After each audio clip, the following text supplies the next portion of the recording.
Why are you so interested in this? I've just been passionate about health all my life. At my age, I'm seeing a lot of people either getting diagnoses of cancers and diabetes and high blood pressure and strokes and things like that. And when I hear someone close to me has had that kind of a diagnosis, I feel like, oh my God.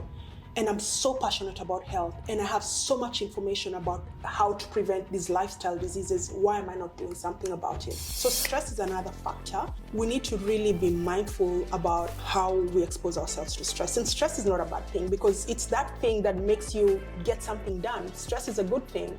However, if it's continuous stress, that is not good. And how we expose ourselves to stress is through our devices or what we're watching. You watch the news and everything in the news is just about how horrible this world is, and oh my God, it's the end of the day, like there's nothing good in this world. That subconsciously feeds you fear. Sasa, habari zenyu. We are here to talk about empower her, and we are here to help women be the best at what they do, i.e. be the best businesswomen, bring their ideas to life, and optimize their health so that they can get that alive. Yeah, and this health thing, I'm so excited about it. And do you follow Jin Mukami? Yes. Do you see the things that she gets onto?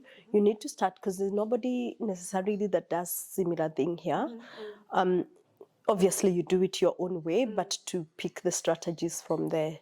Yeah. You know, Jen Mukami, she started with workouts, and then she moved to nutrition. Nutrition, yeah. And in fact, where I'm getting my nutrition plans is where she gets her nutrition plans. Yeah. And she now is so much into fertility, because she's going through the journey. She's so much into the fertility conversation. And you see, fertility is that same thing we're talking about. It's a lifestyle disorder. But now these are the strategies you can have. Let's talk about fertility this month and deep dive into it, you know. Exactly. So what I'm doing at the moment is I'm putting information to it's like a nugget, so that people understand this leads to this. You know, just for people to question themselves about, wait a minute, I get a headache. I shouldn't be getting a headache. Why am I getting a headache? And start to, see that as an abnormality. I shouldn't be getting a headache. So if I'm getting a headache, what should I look at? What's the relationship between my headache today and what I did yesterday or what I did last week? How did I sleep? You know, questioning those lifestyle things, because when you question the lifestyle that you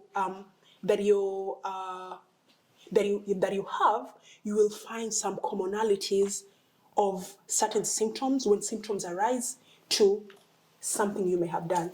Yesterday, you may have gone to a Chinese restaurant and eaten food that was full of MSG, which affected your sleep. And when it affected your sleep, you wake up tomorrow, you're tired, you have to have a coffee. When you have a coffee, the short life of coffee lasts up to about midnight. So your quality of sleep is not good. And when your quality of sleep is not good, tomorrow you wake up and then suddenly you feel you have a headache. Do you know what I mean? All of these factors. I hear that. And I understand that. And for me, it's because I've had an interest and I've listened and I'm like, okay, I've not gone as deep into health like you have, but it's thinking of the way I move, what I eat, what I feed my brain, how I breathe, and how you move literally affect our lives. But it's for the common person, and this is where I was getting at. The common person doesn't even get to question themselves that way. So that's a very good message for somebody who's woke and has an interest in health and and stuff.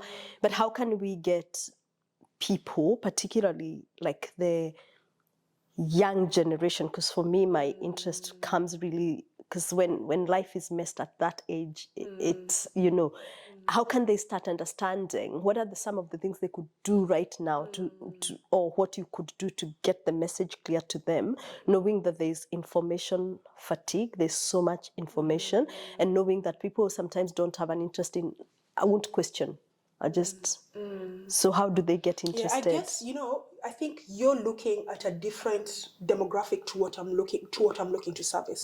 See, I'm not looking to service young people. I'm looking to service people who are middle-aged, who are starting to have health issues, who are wanting to invest in their health because they've started seeing maybe things are not going well, or they've started waking up to the fact that, oh my God, I'm getting older, I need to start taking care of my health. Do you know what I mean?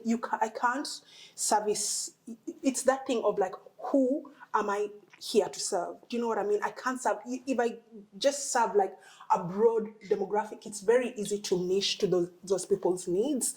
And for me, in fact, I want to niche down to middle-aged women who are, who are going into that, I wouldn't say perimenopause stage as yet. I want to start from about 30. They're mature enough to have realized that health actually matters, but they don't know where to start. And some of them, they have an idea of where to start, but they just don't know how to do it. Do you know what I mean? Those are the people I want to niche down to. And the reason I want to do that is because I know with women, if you focus and educate women, it's going to get down to those younger generations. Do you know what I mean? We, as such an investment, we will pass it to our children. And that's how you change culture. So that's why I'm really interested in that women, middle-aged women demographic. And also, I think the middle-aged demographic of women, they are financially stable enough to want and to have the ability to invest in their health. Yeah. Great. So yeah, so I understand where you're coming from. And I think that's a really basic level of entry for my, health initiative. And I'm not really basic level. I'm beyond that. Let's talk about, and of course, aesthetics matter. The demographic that I'm looking at, aesthetics matter too, but it's now beyond aesthetics. They've realized that health is actually a number one. If you don't have health, you have nothing else. And they're really ready to invest in that. But have they? Have they? Have they realized that? That's the demographic I'm looking for. So if you haven't realized that, then you're not my people that I need to serve. Yeah. Okay. So I'm wanting to serve people who Are awakened to their health. Who already value health. Okay. And they're looking for those answers of, so I know I need to be healthy, where do I need to go? I've realized that, oh my God, my investigations from my doctor came back and I was told I have high blood pressure. What do I do about that? Or I've been told I'm pre-diabetes. What do I do about that? I've realized that I've got thickness around my waist that I just cannot shake off. How do I go about shaking that off? Do you know what I mean? So it's about, for me, it's about the basics are, the basic elements of being healthy. Look at your food, right? Look at your stress levels. Look at your movement. Look at your exposure to sunlight. Look at your the toxins that you're inviting into your body, and your sleep. Really important. We don't really. I feel like we don't value sleep enough. Like people feel like sleep is a waste of time. A lot of people feel like sleep is a waste of time, but sleep is so essential. And it's not just your quality of sleep. It's also the quantity, the hours, and it's also how consistent your sleep is. So it's not a matter of, oh, yesterday I had 8 hours of sleep and then, like on the weekend I have 4 or like that breaking of consistency actually affects your health. So it's about being consistent with your sleep, making sure you're getting enough hours of sleep, making sure that you're getting quality sleep. So when I was talking about coffee before, coffee affects our quality of sleep. Alcohol affects our quality of sleep. So if you know those are the factors that are affecting your sleep that are also affecting your health going forward, then you can minimize those things.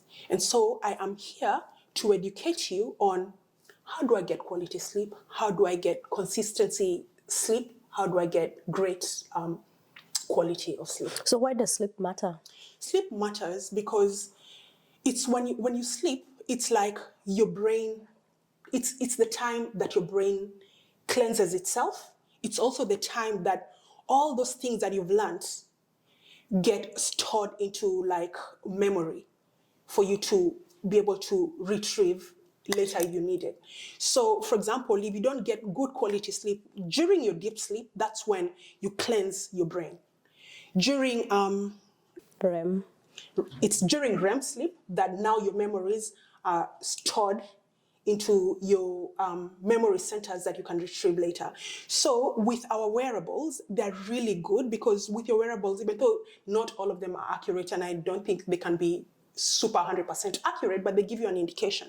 So if you look at your wearable and it tells you that your deep sleep, you only got 20 minutes of deep sleep, I would be looking at what I had done maybe the previous day, leading up to that sleep cycle, sleep period, to find out why was my deep sleep not so good, and then why was my REM sleep not so good, and just looking at those and trying to figure out how you can improve your sleep. So for somebody listening to us and wondering what does quality, because you talked about quality and quantity, let's on to quality of sleep. And I know you did mention about deep and REM, but can we have a little bit of an expounding of what that actually means to somebody who's like, what does even quality sleep mean? The best way to find out what your quality sleep is really wearing a wearable. Because then if you wear a wearable, it breaks it down for you and it can tell you what your deep sleep is, what your REM period was, what your light period of sleep was. So, but really, I think if you wake up in the morning and you feel refreshed and ready to tackle the day, that means it's an indicator that you've had good quality sleep. But if you wake up in the morning and you feel like, oh my God, I need to get a coffee, that's also an indication of maybe your quality wasn't that great. Maybe you didn't have enough hours of sleep, and enough hours of sleep are easy. So the quantity is easy to assess because you can go, oh my God, I went to sleep at 10 and I was awake at 2 a.m. for 3 hours. That's easy to measure. But the quality, I think wearables are a good tool to use. And then, of course, how you feel when you wake up in the morning. Yeah. So talking about quantity, how many hours should we really be sleeping? I guess that really varies. Different people say different things. Some people say 7 hours. Other people say 8 to 9 hours. For me, I would go anywhere between 7 to 9 hours, and then just make your determination based on how you feel when you wake up. Like if you go to bed and sleep for 7 hours and wake up super refreshed and you feel great, then 7 hours is probably good for you. But if you don't, then maybe you need to increase the amount of hours you're sleeping. And here's an interesting research on sleep. If actually you don't have good quality sleep and quantity, you'd sleep anything like less than 6 hours, it can be picked up, the damage to your brain can be picked up on the monitoring. So anything that is less than 6 is quite detrimental to your health. But I do agree with you, whether that then is 7 or 8 hours, because we're all different.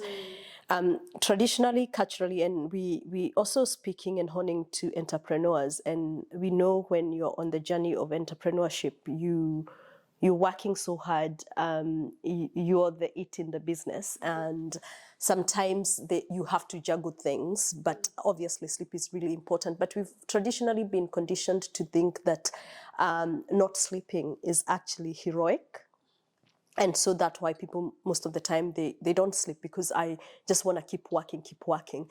But this is another piece of research, that if you're constantly working for 6 hours with no break, your production level is reduced significantly to a measurable time. So I think those are some interesting specifics. I want to talk with you about toxin. I know before the camera started, we were talking about what we eat and all that, and toxins. Talk to us about how we are ingesting toxin in today's world. Okay, so there's various ways that toxins make their way into our bodies. The first one is and not in order. So through our foods, we, number one, I think 70% of the food that we consume today in today's world, and I'm talking the Western world, is from ultra processed foods. So these items, these food items, have gone through huge processes to be put on that shelf for you to grab it and consume. And it's that process that exposes you to a lot of toxins. So what I encourage people to do is buy food as organic as possible. Buy whole foods. Go for foods that haven't been processed, okay? So when we say ultra processed, it's something that's been processed to a level that you look at that food item and you actually cannot connect it to what it was made from. Hi, my name is JT Fox. I own over 79 companies and brands in over 55 countries. And the most important thing that has led me to my success is people, profit, processes, which all comes into culture. To me, understanding an organization that is well-versed with all kinds of races, ethnicities, problems, life challenges, strengths, A players, B players together, you're only as good as your culture. And if you're watching this, the best advice I can tell you is you need to have a conversation with Annastacia. I was so blown away by her views on culture, what she has done for so many companies here, not only in Australia, but now throughout the world. She literally has a way of creating a gel around individuals. And I was impressed. I invited her at my event in America with Elizabeth Hurley, Wayne Gretzky, the greatest hockey player of all time, Tommy Hilfiger. Everyone in the audience was absolutely mesmerized. She is 100% the real deal. And if you are looking to strengthen, improve, change, or create a culture, you need to talk to her and her company because she has an understanding that very few people can. So I can't wait for you to talk to her. Your company will thank me, your culture will thank me, and when you have a great culture, that's when profits really, really come together and everybody wins. She's a winner. Processing, the level of processing affects you differently. So for example, a smoothie has been processed, but it's just the fruit, the vegetables have been put into a blender and they've been crushed, right? That is processing. But if you look at that smoothie and you drink it and you feel the texture of the vegetables and fruit in your mouth, I can taste an orange or I can see like some pulp or whatever. Then it's processed, but it's not ultra processed. So the farther down the processing line you go, the worse off it is for you. Another example is seed oils. You see a bottle of oil in the supermarket, it says vegetable oil, but you cannot connect that vegetable they're talking about. It's a piece of corn that gave you the oil. That's super ultra processed. So the toxins that you're ingesting are coming from all those chemicals that have been used to process that food item. So we want to get vegetables into us, and maybe I don't enjoy eating vegetable, but I want a smoothie. So is that still okay? What I can say is the best form of ingesting your food is as whole food as possible. The farther down you go, the processing, the worse off you are. So if you can't ingest a whole piece of vegetable and you prefer it as a smoothie, great. At least you're still consuming the nutrients that would come from that vegetable. You have some fiber there, even though you've now lost some element of the fiber by processing it, but you still have some of it there. So it's not as bad as going to, fruit juice, where you completely lost your fiber. Do you know what I mean? So it's just how far down that processing line you are. The more closer you are to the whole food, the better off you are. Okay, coming to a very personal level, why are you so interested in this? Why is it an interest? For me, I've just been passionate about health all my life. And at my age, I'm now seeing a lot of people, either getting diagnoses of cancers and diabetes and high blood pressure and, all these, and strokes and things like that. And when I hear someone close to me has had that kind of a diagnosis, I feel like, oh my God, and I'm so passionate about health, and I have so much information about how to prevent these lifestyle diseases. Why am I not doing something about it? So that's the reason I'm doing something about it now. Yeah. Lifestyle diseases. So is cancer a lifestyle disease? It is a lifestyle disease. How so? So cancer is, it's okay. It can be genetically aligned. However, our genetics do not predispose us to the disease, or it's not, like this is your genetics and you're done. You cannot do anything about it because we have epigenetics. And with epigenetics, you can change how your genetics express. So you can be told that, oh, you're at risk of colon cancer, right? Because in your family, in the genetics, people have had colon cancer. What you can do with that knowledge is change your epigenetics by make sure you eat whole foods, make sure you eat foods that are full of fiber, and when you do that, avoid ultra-processed foods, ensure that you hydrate and be able to move things down your digestive tract, as well as have investigations to make sure you are catching anything early. So by your diet, you've changed your epigenetics, because colon cancer, one of the elements that predisposes you to it is not consuming enough fibrous foods. So by just changing that and eating whole foods, you're already changing your risk level to ending up with a colon cancer. Okay. And as we know, cancers, early detection, the earlier you get it, the more your chances of recovery. So being in the Western world, as you called it, and also this is just even now in the developing countries, we are starting to see processed food in the supermarkets. I go to the supermarket and I buy an apple because maybe the cost of the whole food is a bit much.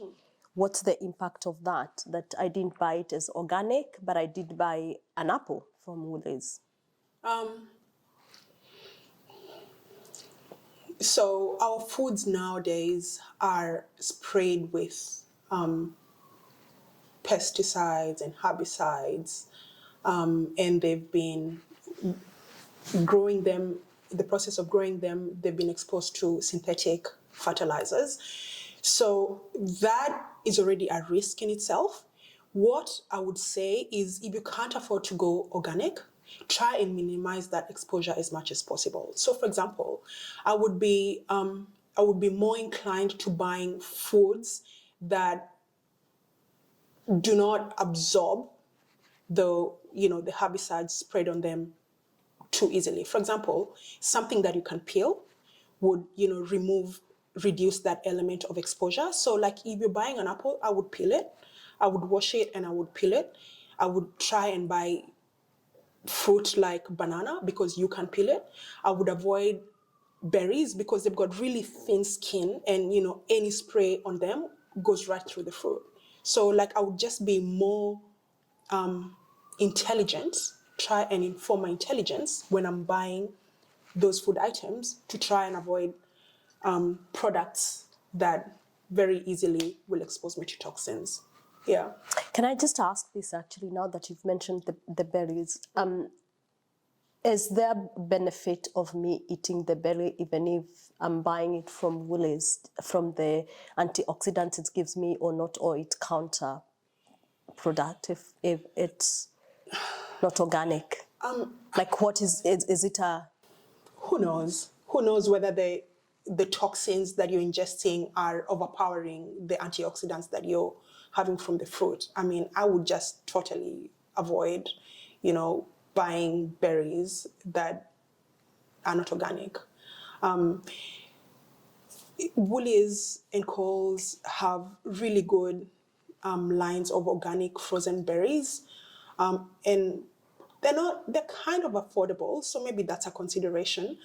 I don't know, I can't really say whether it's a good idea to buy berries inorganic and consume them for their polyphenols and antioxidant benefits if they're exposing you to toxins. Like, I guess that's a decision you'd have to make yourself. Having been informed that there's toxins in them, then you can just make that call yourself. Right. Yeah. So we've talked about food, we've talked about sleep. What else do we need to consider for us to be totally cognitively optimized for our lives and for our businesses? Yeah, movement. So we are so sedentary in this day. It's a really interesting fact that we only spend about 10% of our 24-hour day outside. So what that means is we haven't exposed ourselves to the circadian rhythm. We're inside in internal lighting, which is like blue light, which is really like not great for our health because our cells are confused. They don't know whether it's day or night. Like, they don't know when to wake up and start working because they're always exposed to this artificial light. So movement, if you get out, expose yourself to the sun when you wake up, straight away you wake up your cells. The cells know, oh, it's time to wake up. It's time to work. And then you go out and you move your body. That's really important. It's important to move your body. It's also important to partake in some kind of weight training because that builds your muscles. And when you build your muscles, that's your muscle is your sink really for your insulin, for your glucose. So when you build muscle and you drive your insulin sensitivity up, it basically just makes your body run more effectively. Yeah, I don't know whether I've answered your question. Yeah, I'm just looking for what else movement. Is there anything else that we could do? We've moved, we've had proper food, and we're sleeping okay. Yeah, so have we talked about stress? We haven't talked about stress. So stress is another factor. We need to really be mindful about how we expose ourselves to stress. And stress is not a bad thing because it's that thing that makes you get moving, get something done. Stress is a good thing. However, if it's continuous stress, that is not good. And how we expose ourselves to stress nowadays is through our devices or what we're watching. Like you watch the news and everything in the news is just about how horrible this world is and how, oh my God, it's the end of day. Like there's nothing good in this world. That subconsciously feeds you fear. Even if you think you're coping and it's not affecting you, it's feeding fear into your subconscious self. Yeah. So what are we exposing ourselves to through our devices? And another thing, how are we also feeding ourselves? Are we consuming material that is motivational, that is driving your growth, that is grounding you? That is equally as important, So avoid these stressful consumptions of, news or material from our devices. Reduce that and consume more motivational things that make you feel that you have hope, you have power, you are in control, you can do things. Another piece is it's good to talk to people, social groups, social interaction is so important. You speak to people, you may have a problem, you speak to people and boom, someone has a solution for you. So it just reduces that level of stress. Right. The question that we can't go without talking about is the impact of AI on our health and what's your thought about that? And what does the future look like in your own, the way you look at it from a health perspective and giving the lens of AI? You already talked about wearables. Yeah. But yeah. I'm excited about AI. I think it's taking us places where we've never been before. And like with any technology, you can abuse it. But I mean, now we have these, an example of, can't remember what they're called, but an example of them is like continuous glucose monitors. You have an insight of how your body is responding to what you eat. Like what better information can there be? Like, like if you eat bread, you have a huge insulin spike. And because of that information, either to eat it, to moderate it, or to avoid it. So I think AI is a good thing, and to be able to inform us and give us insights on even how to monitor our health and optimize our health better. Yeah, just having a conversation with somebody the other day, and I was Wambuis, and I'm like, I don't know, I can't remember what is it that I was getting, and he said to me, oh, I'm just about to send you an app. You just need to go and click it, and it will tell you what toxins are in the product. How amazing is that? I know. I was just like, what do you mean? And yeah, in no time, was actually really interesting. It's like, wow. I think this is just the most amazing time to live in. We have all these resources and we have all this information. Like there's really no reason why we should not be, excelling in our businesses and excelling in our health optimization, like excelling in anything we want to do, because the information is out there. It's amazing. That's true. That's true. So exciting time coming up in September for Empower Her. We're both women and we love supporting women and we love being in that space. And I'm quite excited that you'll be joining us through Empower Her to Business Brilliance. That is on the 14th of September at the UTS here in Sydney.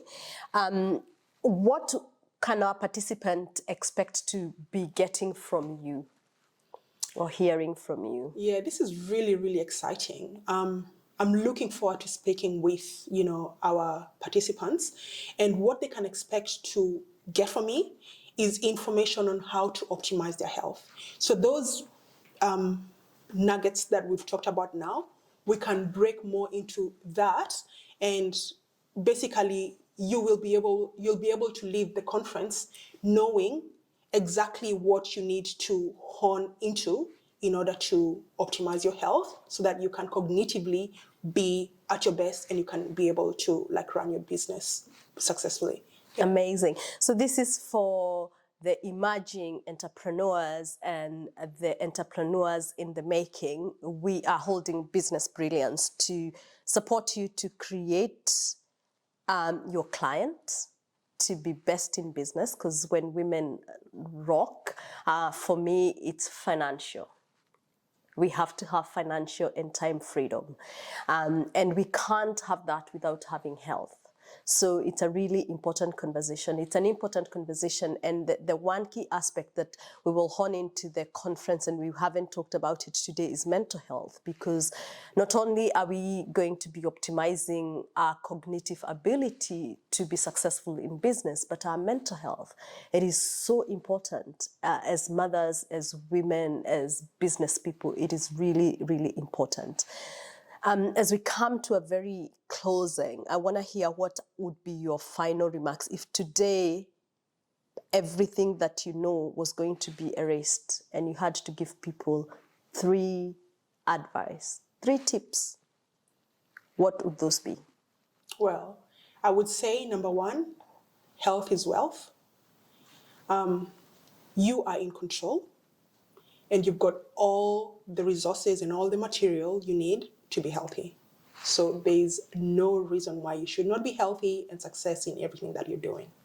Amazing. So for people listening to us and they really want to optimize their health, they want to really be healthy, they want to think about chronic health and how they would look amazing and feel great and be able to wake up every day feeling energetic and being present and being there, how can they get in touch with you? So we have an Instagram page. It's Wambuis for Health at Instagram. We also have a website, and that is wambuisforhealth.com. So you can reach out to us on any of those avenues, and we're looking forward to working with you. Lovely. See you at Business Brilliance, 14th of September. Excited about it. If you are really serious about your life and your business, it is a place to be. Thank you. Somebody is really conscious about it, and it's a very small population. Most people are just oblivious about it unless there's something else in in it for me. You know, there's something else in it for me. If you listen to Tommy Bury, and I love him, and he'll say very strongly, nowadays, because he wants to impact people, he's like, he doesn't care what your driver is. Is your driver because you want to be shredded? Go for it. Because he know if you do it, there's other benefit to it. Because he's like, he was in that camp of this is what is right, this is what is, but he realized the largest population does not play that game, you know. So then we leave behind these masses of people that actually need the help because they don't understand it. So he's like, it's, you want to be shredded? Let's go. Because when you're doing that, in that process, you get transformed. So yeah. And I also liked how you know your customer avatar. You know what you said. I'm not here for the ones who, I need to educate. I need to I need to convince them. No, the ones who have the budget, who have the money, who know they need to do it, build their person, and that's really powerful because now all the content that you make, even for your YouTube shorts, whatever, you're speaking to that The person. You speak their language. You know what problem they have. You know what they're going through. You know what they're suffering. So you just build now. That, and that will be good. We'll be able to, you know, kind of use that type of content for you. But that's very good. It was a really good conversation. I was even just enjoying it myself. So I was like, hey, why are they stopping? Because I wasn't too sure how we were doing for time. This is the other thing, as you know, people don't consume long content. People don't have time. It's true. People don't have the patience. It's true, but to the right people, they will. They will, yes. And that's why you listen to. How long do you listen to? Yeah, of course. 100%. And that's why I think I went to this AI summit and they were talking about how to funnel your right clients to your material. So you have these, say, are they nuggets? And whoever bites that first nugget means to the end, means they're interested in the next one, then you drop them the second one and you funnel them. By the time you're getting to down here, you have people who are 100% interested in your material, not like just, I don't know. So you lose those I don't knows at the top and it's fine because you want the real person that's invested. So so in what we're speaking is the top of the funnel is the short form. Maybe they see a clip that's 30 seconds. Wow, I love what she's saying. Exactly. The image looks good. Exactly. And then they go into the maybe 10 minutes. And then, and like you said, and someone could be in that journey for 6 months. Yeah, exactly. That's right. That's it. Spend money with you. That's it. Right. That's it. But the fact that because you're building value with them. Every time they see like a 5-minute one or whatever, they're like, oh my God, that's actually a point. They watch another and they're like, hey, wait a minute, this person, and then they invest in a 10-minute one. And then by the time they get down here, they're investing in your program. Yeah. And so the good thing is now we have good call to action. You have that website. So it's like, the goal is, like for example, on YouTube, is we get them off that platform in terms of getting their email. How can we collect their data? Right? And so it's just, we just have to keep, you know. But this was a really, really good conversation. I've got to go back this up.